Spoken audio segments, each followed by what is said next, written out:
మీ అందరికీ క్రీస్తు నామంలో శుభాలు వందనాలండి.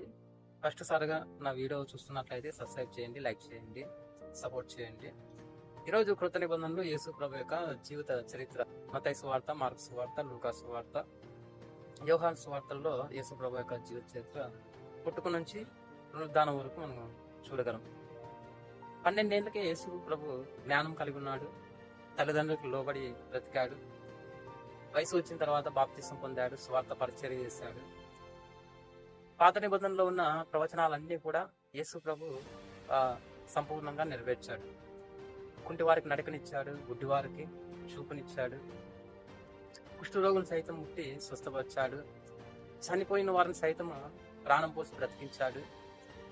శిలువలో పలికిన అద్భుతమైన 7 మాటలు ప్రపంచాన్ని ప్రభావితం చేశాయి. ఎంతో అమూల్యమైన విలువైన మాటలు, ప్రపంచానికి కావాల్సిన మాటల్ని శిలువలో పలికినట్లుగా మనం చూస్తాం. అలాగే నిన్ను వలే నీ పొరుగువాన్ని ప్రేమించండి. ఆ సహోదరుల నిమిత్తము ఈ ప్రపంచంలో ఉన్న ప్రతి మనిషిని కొరకు ప్రాణం పెట్టాడు, అందరిని ప్రేమించాడు. మళ్ళా తిరిగి లేచి ఆయన అందరికీ జీవాన్ని ప్రసాదించాడు. ఈ లోకంలో ఎవరైనా పరిశుద్ధుడు ఉన్నాడు అంటే అది ఒక యేసుక్రీస్తు ప్రభువే. ఈ లోకంలో ఏ మనిషికైనా సంపూర్ణమైన మాదిరి కావాలి అంటే అది ఒక యేసుక్రీస్తు ప్రభువుని మాదిరిగా పెట్టుకుంటే మనం ఆశీర్వదింపబడతాము. యేసు ప్రభు జీవిత చరిత్ర ఈ 4 సువార్తల్లో మనం చూడగలం. అయితే యేసు ప్రభువుని మాదిరిగా పెట్టుకోండి, మీ జీవితాలని సంపూర్ణం చేసుకోండి. దేవుడు మిమ్మల్ని, మీ కుటుంబాలను దీవించుకుంటారు. ఆమేన్.